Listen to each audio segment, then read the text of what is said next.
All of his co-workers were gone. What could it mean?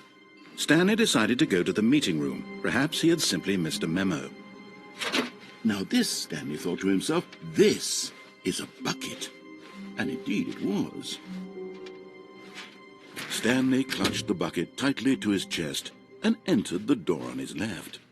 This was not the correct way to the meeting room, but Stanley had felt the bucket calling to him, telling him that the employee lounge was simply the place to be. And here it was. Had the bucket turned out to be correct? Was this better than the meeting room?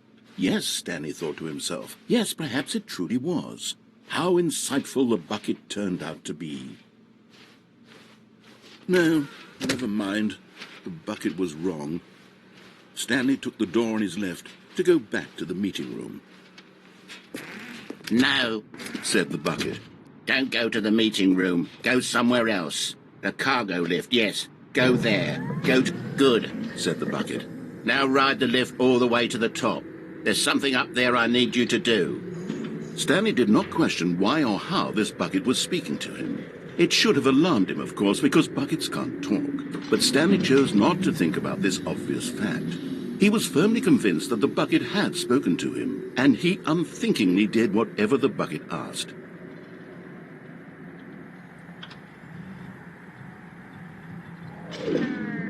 In here, said the bucket. Go into this dark room over here.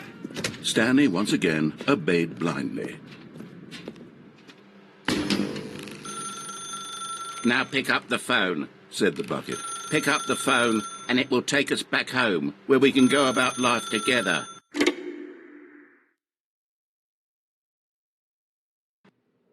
This is the sad story of a man named Stanley and his bucket. Once upon a time, I gave Stanley a bucket because I thought he was lonely and could use a friend. And then, very distressingly, he began to believe the bucket could speak to him.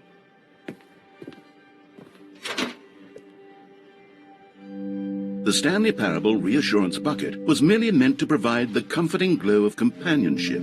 It doesn't literally talk and give you orders. Whatever Stanley is hearing the bucket say to him is just in his head.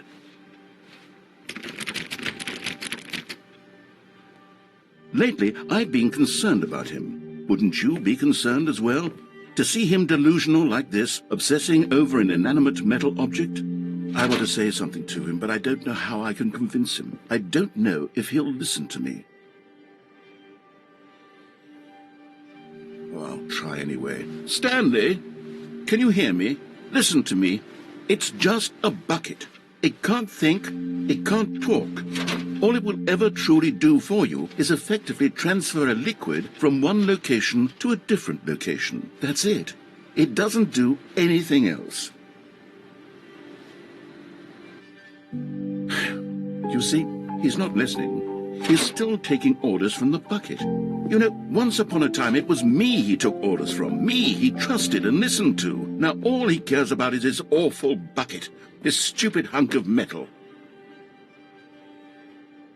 It's sad. I suppose he doesn't need me anymore. From now on, he's just going to cling to this bucket, this cold, empty bucket, this sort of shiny bucket.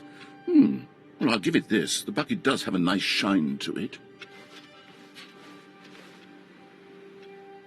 Yes, I suppose on closer inspection that it doesn't quite look like your average hardware store bucket. It's just a little more, what am I trying to say? Sturdier, more capable of transporting liquid. Like it would be better at moving an amount of water from one room to another. Oh my God, what am I saying? Better at carrying water from room to room. It's a bucket. It's literally just a bucket. Why do I feel some need to point out the ways in which it's so much more than just a regular bucket? Oh no, I'm having feelings for the bucket. Oh, no. What's going on? Why do I want to be with the bucket?